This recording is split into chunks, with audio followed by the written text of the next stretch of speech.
Okay, guys, welcome to another exciting episode of the Blue Podcast. As usual, we're here to give you all that there is from the weekend of EPL. Chelsea played against Crystal Palace and also some other happening in the EPL as well. We'll be talking about them. Racism against Semenyo and how everybody stood for him and all of that. As usual, I have my man GH Armando in the building. I'm here, as well, my name Prince Hamdan. We are here to have a conversation about the weekend round of games and other happenings in the world of football as well as in Chelsea. Right. First of all, let's talk about the Chelsea game, Chelsea Crystal Palace. You said that that game wasn't going to be easy. It wasn't going to be a walk in the park. Though we expected Chelsea to win, but unfortunately it ended in a draw. Were you disappointed in the results? Yes, of course. First of all, a very disappointed result, a very disappointed performance, but not a bad result for Chelsea. A lot of people are of the view that the name Chelsea, of course, boasting as the world champions, right?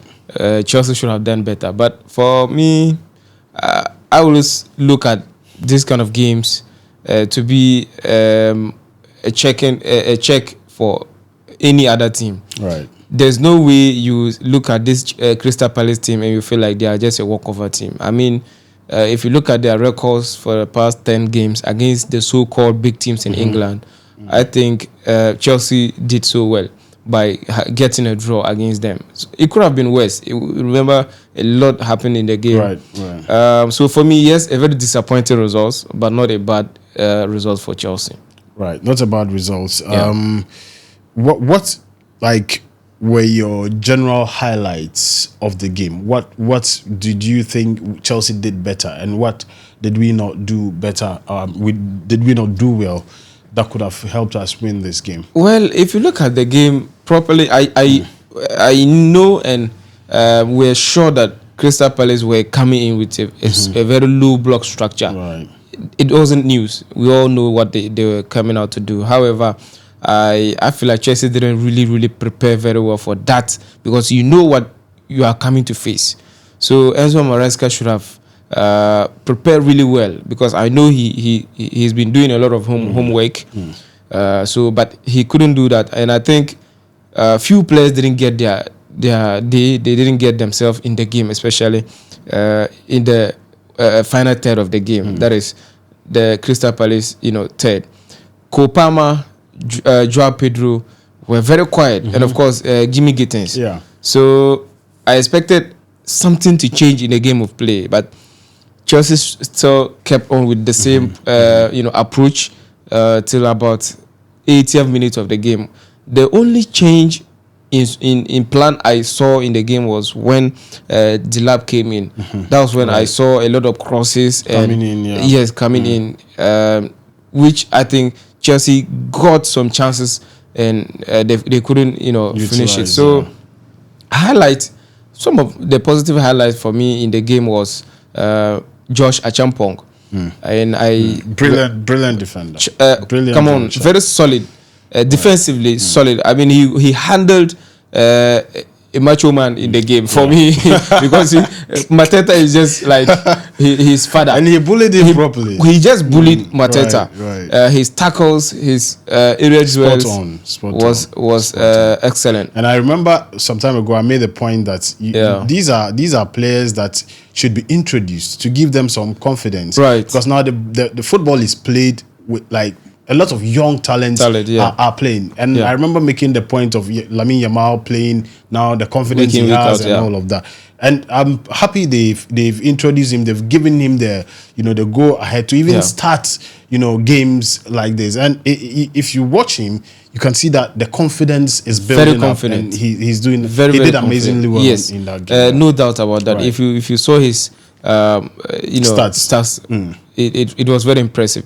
The only problem he had was his break line passes, which I think Chelsea really needed that in this game, because it helps a lot in breaking lines for Chelsea, because Liverpool is a master of that, and of course Tosin Adarabioyo is another guy who does that a lot. So he tried that, Achampong tried that, but he obviously all the time, misplaced the pass. Even though this is just his first Premier League start, so for me, he will learn on the more chances that he gets. So for me, solid performance by him.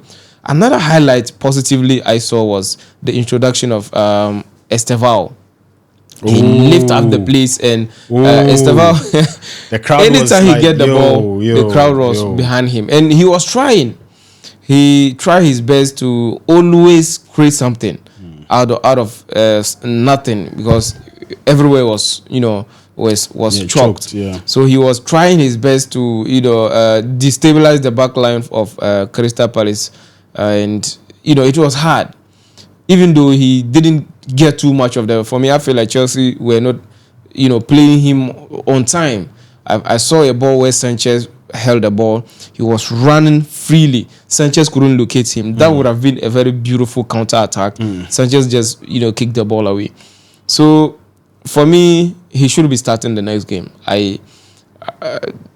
We were of the view that he has to become introduced gradually for him to build up his confidence. But what he did in that introduction, for me, he doesn't really need to to be given some time to adapt. I think he should be starting games for Chelsea from now on. I mean, a lot of positives. However, what shocking decision I thought Enzo Maresca should have done was, not just remove Joao Pedro. I was thinking maybe he should add Delap to him, because since we needed a goal, we needed something to happen.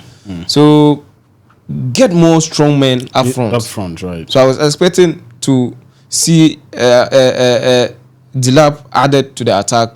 Now we'll have the two strong men up front. Unfortunately, Enzo Maresca decided to just withdraw Joao Pedro. Cole Palmer was nowhere to be found. They were on him, they were on Pedro. So something should have changed, but Enzo Maresca didn't really read that very well. So we have a plan, definitely. So my problem is, if the plan is not working, do we have a plan B? That is what Enzo Maresca should look into. Very, very.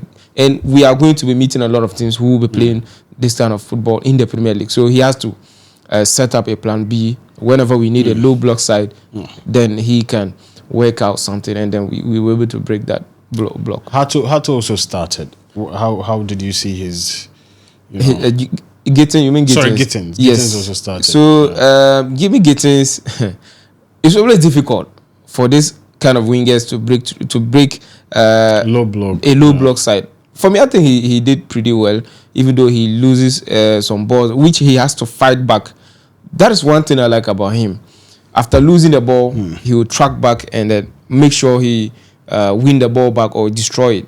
That's something, for me, I think we really didn't see from past wingers. So, yes, it was difficult for him in the first half. He will definitely come up good, because I think he's a brilliant winger. 1v1, he's so good. Dribbling ability is on point. So, for me, he did so well, not exceptional, because he can do better. Right. He can actually do better. Let's see what happens in the next game. I mean, this is just the beginning of the season. Of course, yeah. I mean, we need to cut them some slack and see how they progress. I mean, playing a couple of games, then we can be able to really judge. So many people haven't really realized that Chelsea didn't have a preseason. Right. Straight from FIFA Club World Cup, they had to just rest for some few weeks, and then they are back again. So the Premier League is so intense.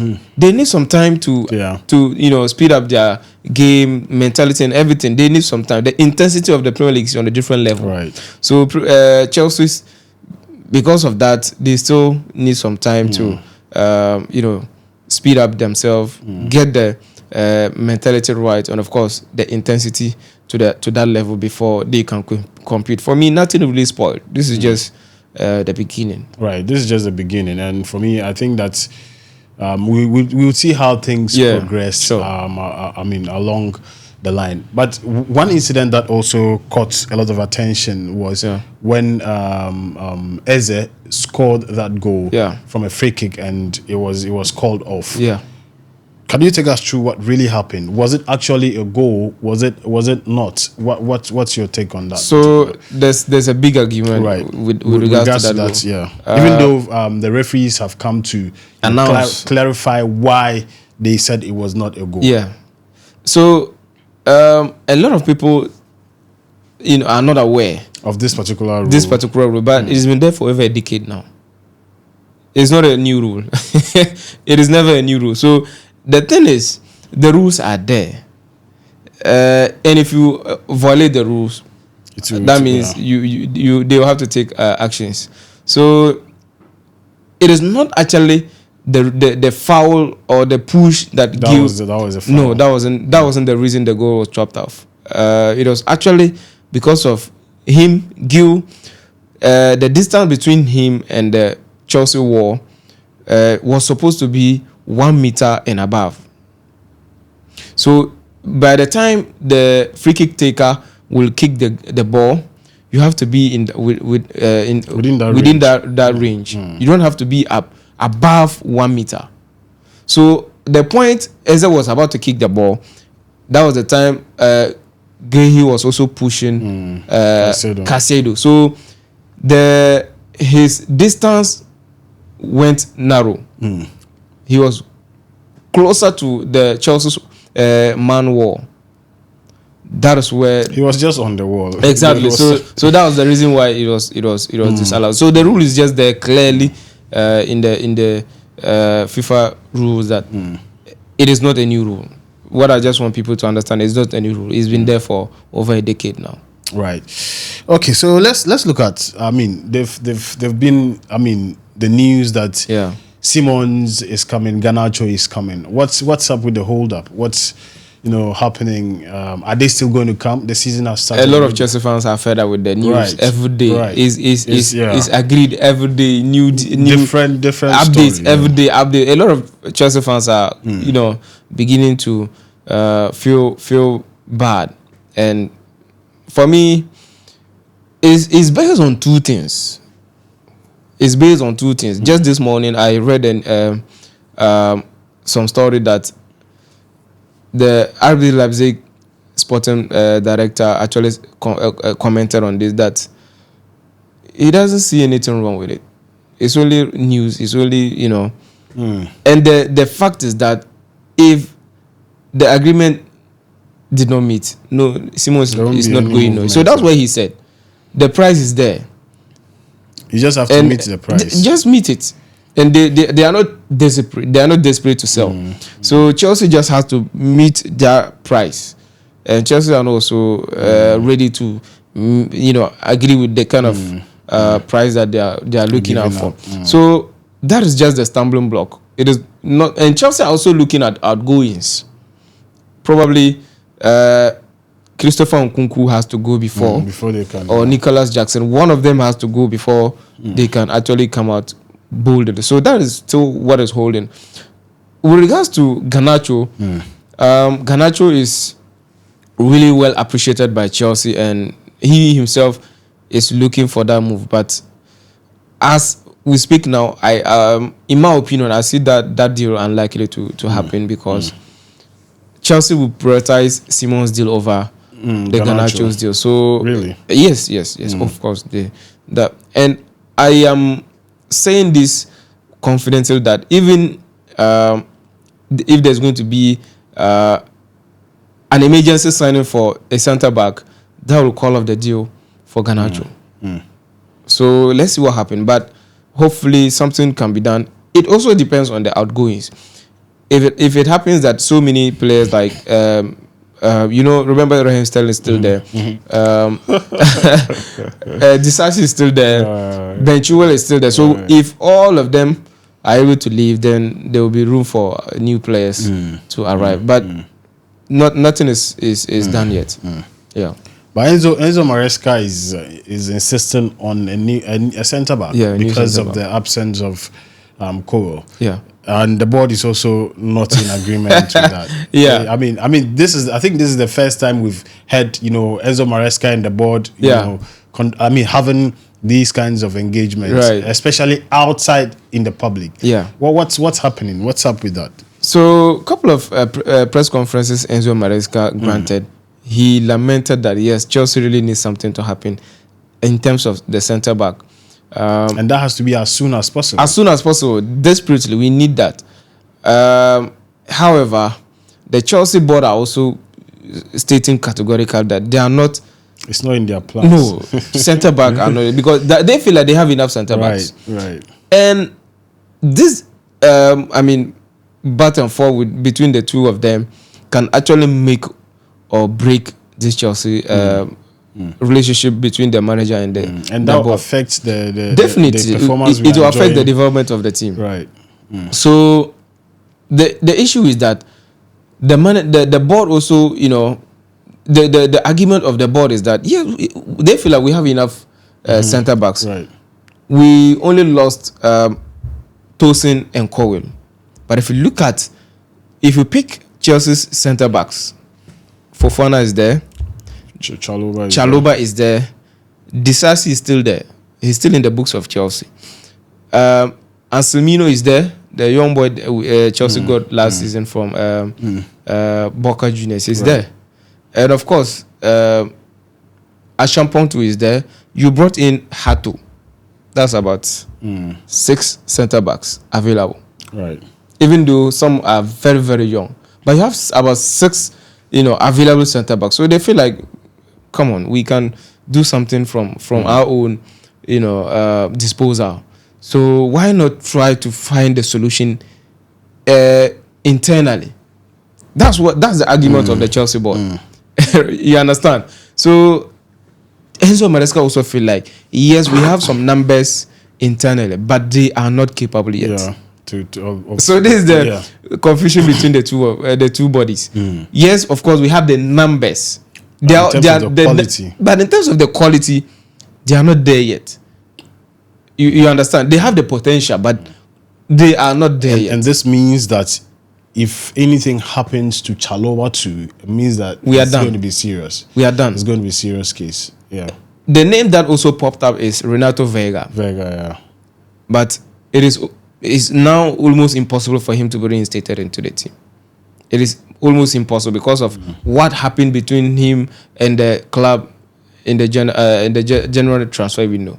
So Chelsea has to find a way. They have to find a solution, and they have to do it amicably. And the problem now is, it will look like a panic buy, a panic, transfer that they have to do. That is another problem. We've seen names that have already popped up. The defender from Leverkusen and Bastoni from Inter Milan, which I think there was a rumor that Chelsea even sent a bid, which Inter Milan politely rejected. So it's not going to be easy because desperate, buying is always problem, because I think we've made some mistakes from buying those kind of things. Yeah, those kind of deals. Disasi is one of those kind of purchase, and Koulibaly too was another desperate buy. So for me, Chelsea has to be careful. Chelsea has to find a proper solution to that. So what do you think would be the most appropriate way to deal with this? Of course, I will, because we don't know what might happen in mid-season. Yes. Like we said, Achampong did so well, but of course we still miss that character, that breaking, that confidence with the passing and all that. So for me, and that respect, because Achampong is somebody a lot of players won't respect because he doesn't have that record yet. But somebody like Cowell, I mean, he has been there. People have seen him and all of that. So I feel like, but if Badiashile could come, at least for some. Why you say? But if Badiashile could come, why are people doing this? I mean, Badiashile is. They also trust him. Yeah, they both really trust him. But maybe I don't know the extent of his injury. But if his return is very close, I don't think Chelsea will really panic because he's also. How about Fofana?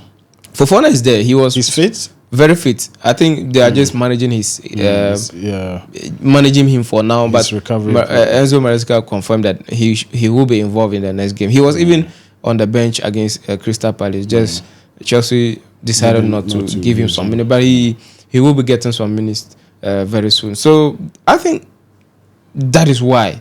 So if we can actually get the solution internally, for me, I don't have a problem with that.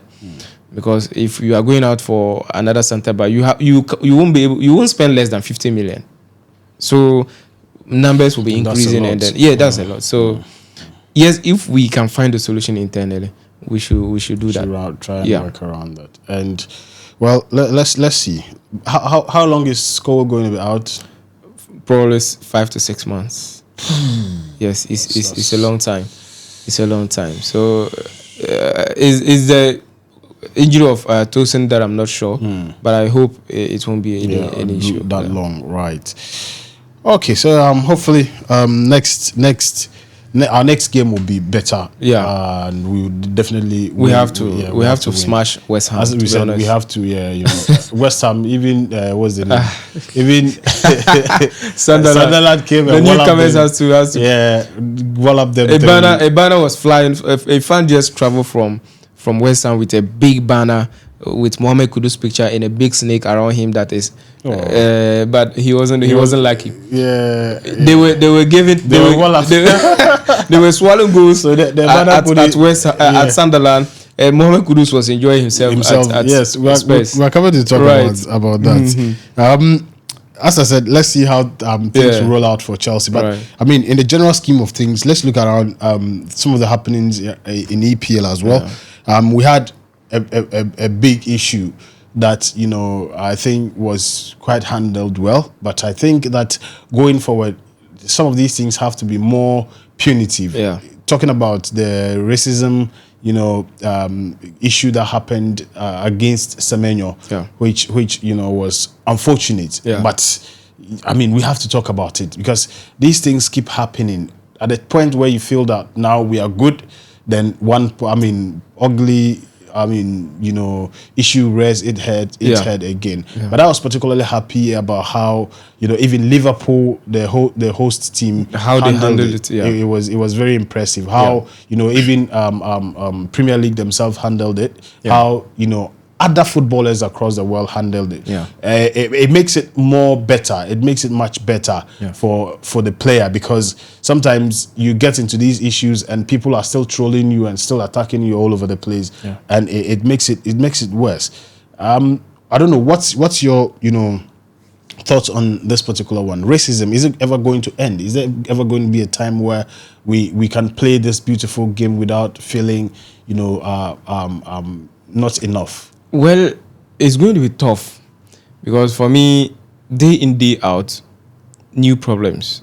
So for me, I was really only happy about how everybody handled it, as you rightly said, especially the new rule from the Premier League, stopping the game immediately if any incident like that happened. I think is a very good call.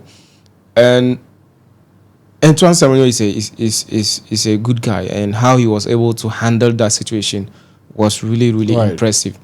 And the Liverpool people themselves, if we could see the reactive nature of how they handle it.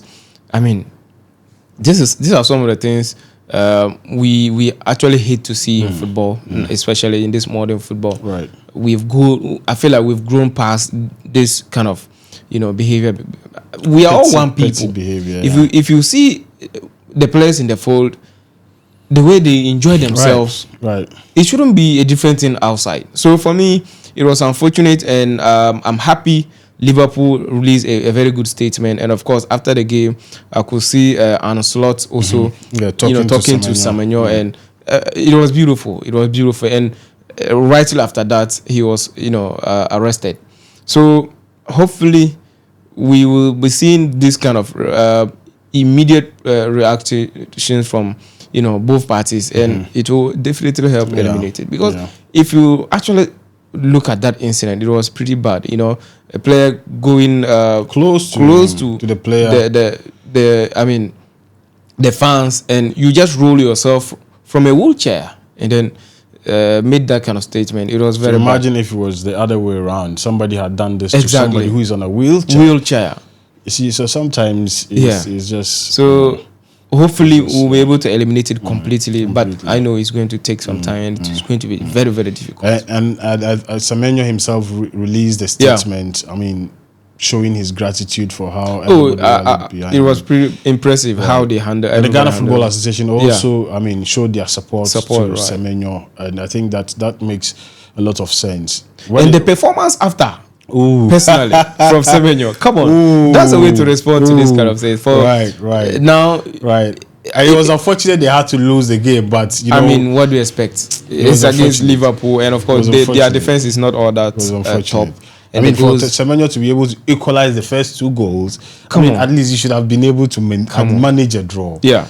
But I mean, it was a very good performance. It was a very good performance from Semenyo. I mean, hopefully this will encourage him. This will give him more energy to put whatever happened behind him and just play football. Oh, mentally, he's tough. What he was able to do, I think he's very tough mentally. Yeah.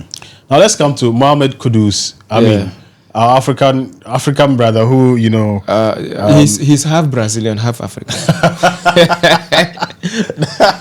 The African Brazilian. Yes, right. We have to do a proper DNA. What a start! I mean, he's a half Brazilian. I mean, what a start!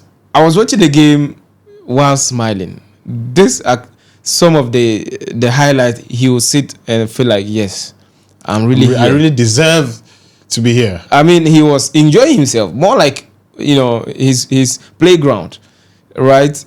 Cooked a very beautiful 2 assists. I mean, he just picked the game, and he's already a fan's favorite at Tottenham. Quickly, he's become a fan favorite. These are some of the impacts we need from players that are coming in from other teams. Straightforward, no time to wait, no time for adaptation, whatever, excuses. Straight to business.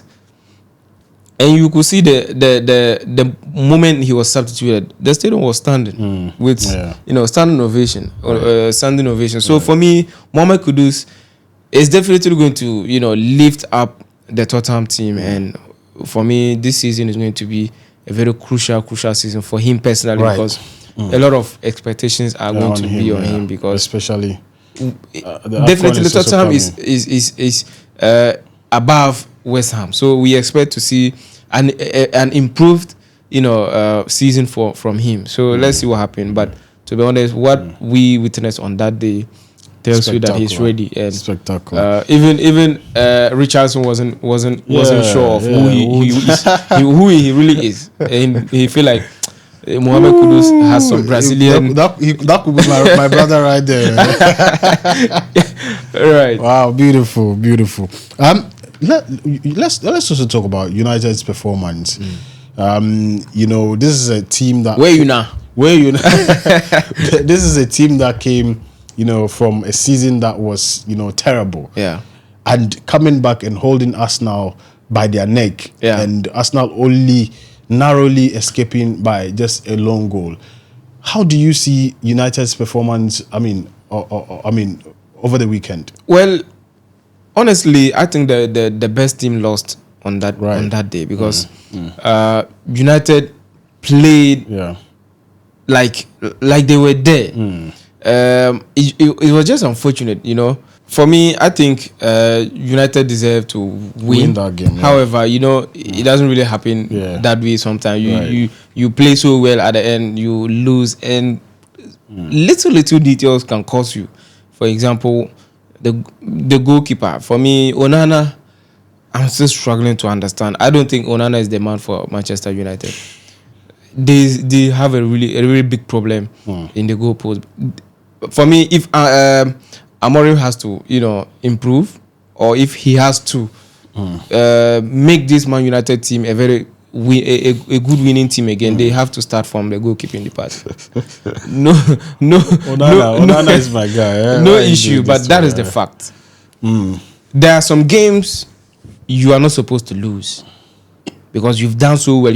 You've played so well, and at the end, your goalkeeper will let you down. Wow. This is one of the games I think Onana let them down, and he has to improve. If not, they don't have to compromise. The window is still open. Go in for another goalkeeper. I mean, a better goalkeeper and you are good to go. The other thing I feel like maybe didn't really work for them is the system. I don't know if he can actually be flexible sometimes, especially in the game of situation. If he can be a little bit flexible. It is not always important, or it is not by all means that because you've signed them this summer, Mbeumo and Cunha, you have to play them together. One can actually be on the bench. What a player Mbeumo is. Mbeumo. What? Cunha doesn't have to start the same as all the time, because I feel like there was something wrong between Cunha and Enzo Fernandez, Bruno Fernandes. The connection and the creativity from it was lacking. If you look at the game, Bruno Fernandes was more like a number 8. He needs to be top. He needs to be the man behind Sesko. That is one I want Bruno Fernandes. He's deadly when he's there. He can create, he can assist, he can score. But if it's so deep, it makes it difficult for him to create chances. And Cunha is somebody who is not a proper number 10. He's more like a winger converting. So he can come in from the right and then give you something. But to let him be as just the number 10 role, playing only the number 10 role, he's not somebody who creates a lot. He wants to score himself. So for me, Enzo Fernandez is Bruno that I want to. Bruno is definitely far ahead of Cunha in terms of creativity and maybe goal scoring ability. So I want to see Bruno Fernandes at the number 10 position. Now they have to make good use of their width because they are playing 3-5-4. So they have to make good use of their width. Definitely, the creativity will have to come from there, and they don't have that much of a creativity wing backs. It's only Ahmad who is trying to convert to left wing back, which is really struggling. Right wing back. Yeah, he's the right wing back. Yeah. Doku is not the man for Dogu. Is not the man for that role.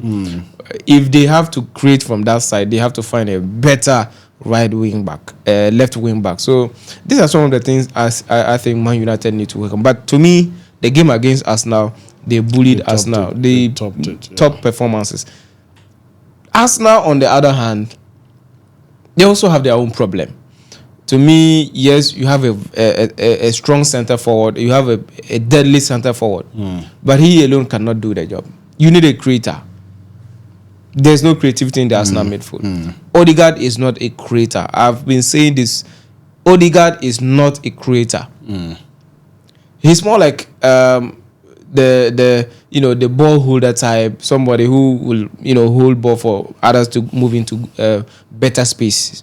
But he's not a creator. They need a proper creator for Gyökeres to perform. He ended the game, or fans were trolling him that 0-0-1. So